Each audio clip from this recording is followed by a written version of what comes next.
What if the match you lost was never the real battle? What if the moment that broke everything didn't happen under stadium lights, but behind a closed door where cameras never go? On that day, deep inside the tournament bubble, a story unfolded that statistics could never explain. A young star didn't just lose a match, she collided with the invisible weight of expectation, intrusion, and emotional overload. What followed wasn't simply defeat.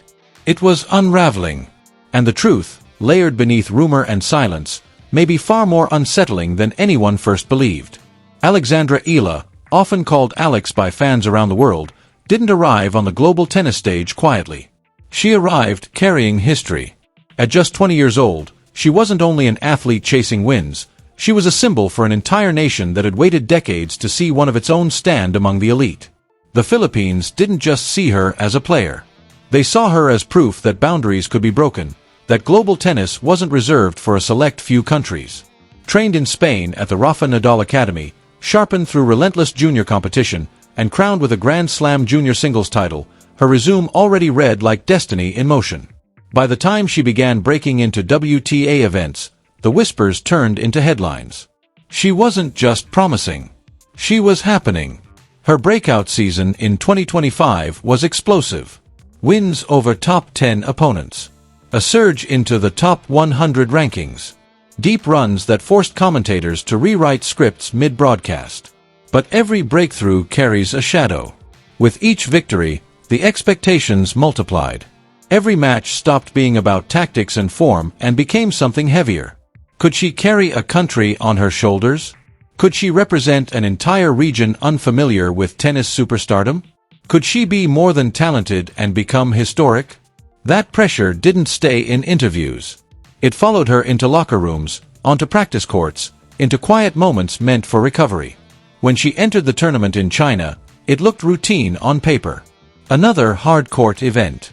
Another chance to build momentum. Nothing suggested that this stop would become a turning point. Yet tournaments don't always reveal their stories through brackets and scorelines. Sometimes the real fractures form where no one is supposed to look. From the outside, everything appeared normal. From the inside, the cracks were already spreading. According to match records, Alex Eala suffered another early exit, falling in the first round of the Guangzhou Open to Claire Liu with a scoreline of 6-2, 4-6, 4-6. At a glance, it looked like a match that slipped away. A dominant opening set.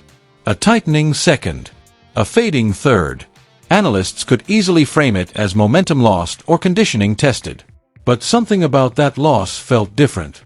Not because of the numbers, but because of what followed. Almost immediately, whispers began circulating, not about forehands or break points, but about what allegedly happened once the match ended. Social media posts hinted at chaos away from public view. Unverified accounts described a sudden eruption inside the locker room.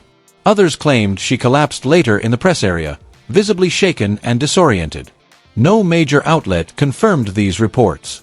No official statement detailed any disturbance. But the story spread faster than fact ever could. In professional sport, silence often amplifies rumor. And this silence was deafening. Imagine the moment after a tough loss. The body is depleted. The mind is replaying points on loop. You walk into the locker room expecting quiet, privacy, a chance to breathe. For athletes, that space is sacred. It's where armor comes off. It's where vulnerability is allowed. Now imagine that sanctuary turning hostile. Voices raised. Tension thick. Someone demanding answers. Someone entering who shouldn't be there. Whether every detail is true or not, the emotional impact of believing it can be devastating. One widely shared post claimed that Alex erupted after feeling disrespected by an official following her match, triggering a confrontation that spiraled out of control. Others suggested unauthorized individuals entered the locker room, escalating an already fragile state. Again, none of this was verified. But in high-pressure environments, perception can be as powerful as reality. The mind doesn't wait for confirmation before reacting. It responds to threat, real or perceived. And something, undeniably, broke. The tournament schedule offered no pause. No recovery window. No protected space to recalibrate. The official record simply shows a first-round loss. But behind that single line lies a collision of exhaustion, emotional strain, and possibly a sense of violation. Then came the moment that shifted concern into alarm. During a press interaction, Alex reportedly appeared unwell. Shortly after, accounts emerged claiming she collapsed. Her mother later spoke about the incident, hinting at the cause and the seriousness of what had occurred, though details remain scarce. When an athlete collapses, the default explanations come quickly: heat, dehydration, fatigue. But in this case, speculation swirled around something deeper: mental overload, emotional shock, external intrusion. The collapse wasn't framed as an isolated physical incident, but as the visible result of something building for far longer than one match. The question stopped being why she lost and became what happened when the doors closed. What turned a routine defeat into a crisis? What unseen pressure tipped the balance? Almost immediately, the internet did what it always does. Fans dissected every fragment. Reddit threads filled with theories. Tennis forums debated responsibility. Filipino supporters expressed both pride and worry. One user reflected on what Alex meant to young players back home, wondering aloud how hope could turn so quickly into fear for her well-being. Headlines shifted tone. The rising star narrative darkened into talk of slump, collapse, and instability. Commentators asked how a player who once beat Grand Slam champions and reached major semifinals could now struggle so visibly. Behind the scenes, tennis insiders whispered about organizational failures. Was security properly enforced? Were locker room protocols followed? Did officials mishandle a vulnerable situation?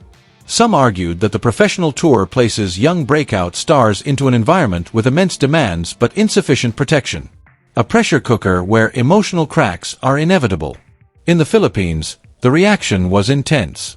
Support poured in alongside confusion. Posts claimed Alex would return home, admitting through tears that she faced a serious problem after the tournament. Whether the quotes were exact mattered less than what they symbolized. A national icon in distress. Social media fractured into camps. Those who believed she had been wronged by an intrusive system. Those who questioned her physical readiness for the relentless tour grind. Titles grew harsher. Analyses more invasive. The conversation drifted from tennis into personal vulnerability. And that's where the story truly changed. Because Alex Eala was no longer just an athlete underperforming. She became a symbol under siege. When symbols crack, reactions intensify. The alleged locker room incident took on a life of its own. Fan theories multiplied. Panic replaced patience. Every subsequent loss became evidence. Every stumble reinforced the narrative. The idea of a simple slump disappeared. In its place emerged a more unsettling question. Can anyone withstand this level of scrutiny so young? When millions watch, athletes retreat inward. But sometimes, what retreats becomes exposed. The crisis was no longer private. It was unfolding in public, fragmented through speculation and silence. And the damage was spreading beyond one tournament, one match, one moment. This wasn't just about Guangzhou anymore. It was about what comes next when pressure, intrusion, and expectation collide. And that's where the fallout truly begins. What happens after the noise dies down? After the rumors have spread, the headlines have hardened, and the internet has decided who you are without ever hearing your voice? For Alex Eala, the aftermath of China was not loud. It was quiet, heavy, and far more dangerous. Because the real damage of a collapse is rarely the moment itself. It's what lingers afterward. Confidence doesn't shatter instantly. It erodes. Match by match. Thought by thought. For Alex, the consequences of that week began showing up where it hurts most, in her performances, in her body language, and in the way the world now watched her. Officially, the Guangzhou loss was just another early exit. Unofficially, it marked the start of a narrative shift that is difficult to reverse. Subsequent tournaments followed a familiar pattern. Tight matches. Moments of promise. Then the drop. The hesitation. The unraveling when pressure peaked. Analysts began using words they hadn't used before. Fragile. Shaken. Mentally drained. Back home, the tone changed. Filipino fans who once spoke only of pride now asked questions. Was she playing too much? Was her team protecting her enough? Was she carrying a burden no 20-year-old should have to carry alone? Media outlets debated whether the tour schedule itself was part of the problem. Endless travel. Constant scrutiny. No margin to process failure. Inside tennis circles, quieter conversations emerged. Some insiders suggested her coaching and support structure may have underestimated the off-court toll of sudden fame. Others pointed to a broader issue. Young stars are celebrated for their resilience, but rarely given room to be human. The alleged locker room intrusion added a volatile layer. If it happened, even partially, why was security breached?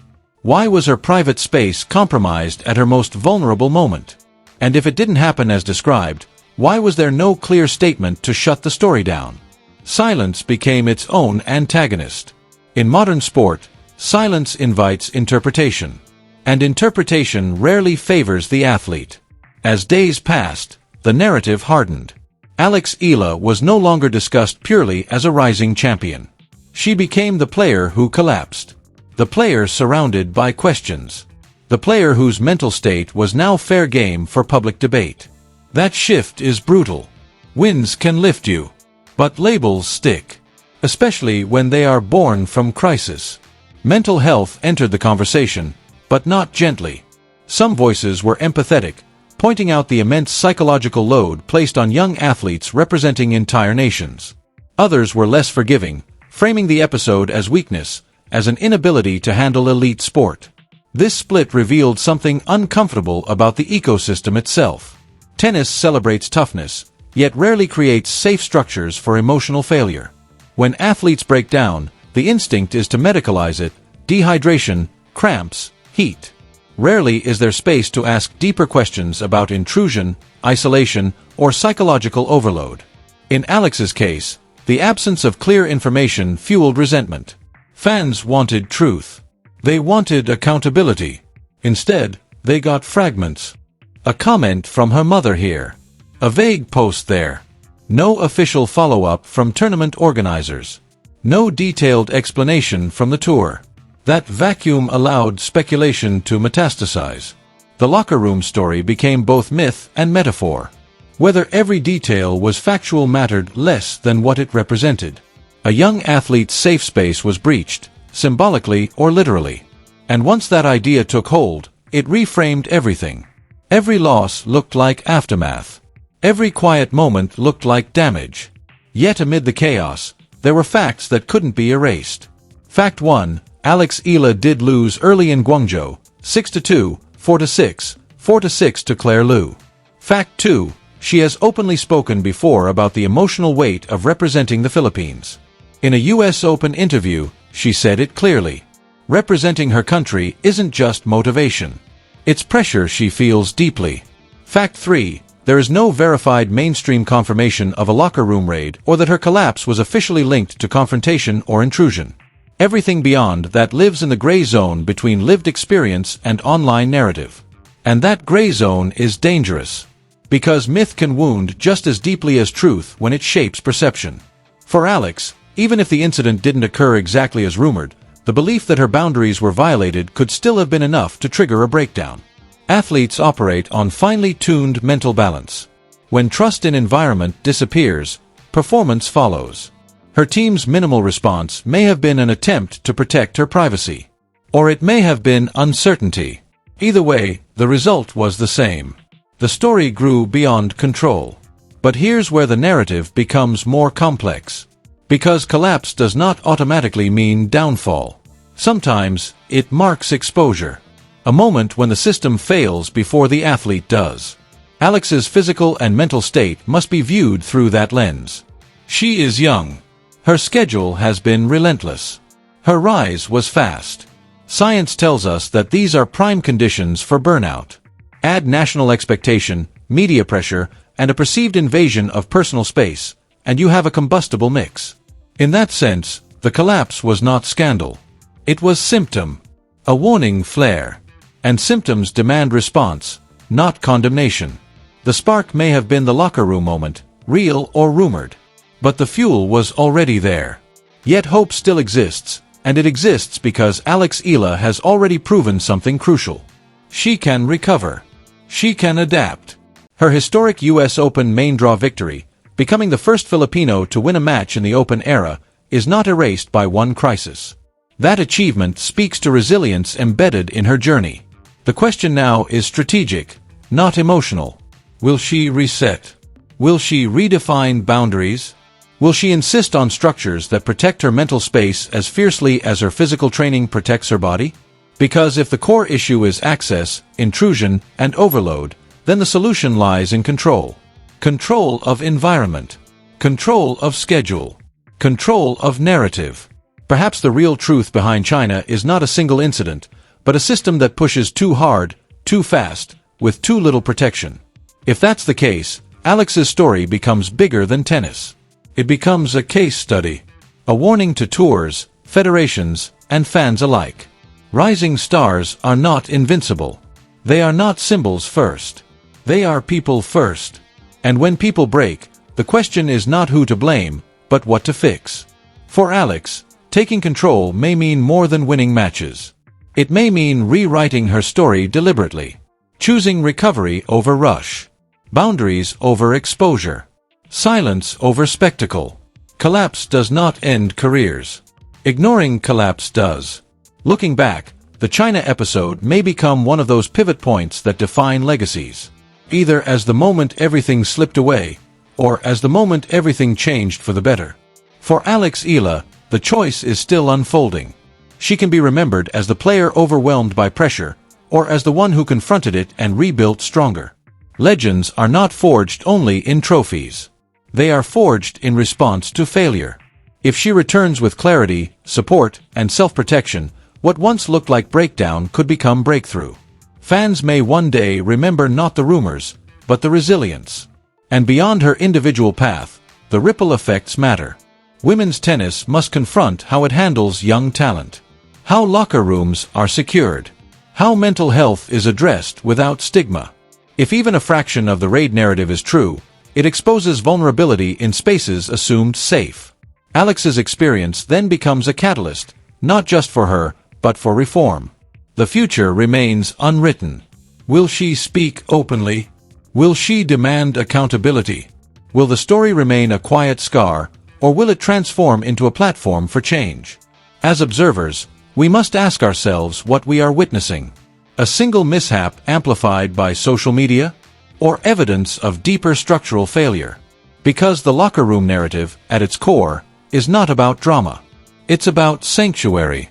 About what happens when recovery spaces are compromised.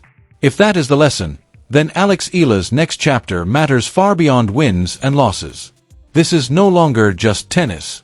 It is ambition colliding with intrusion, collapse meeting resilience. The crowd noise fades. The stadium lights dim. And behind the scenes, where the real story always lives, a young athlete stands at a crossroads. The darkest day of her career or the moment that reshaped it entirely.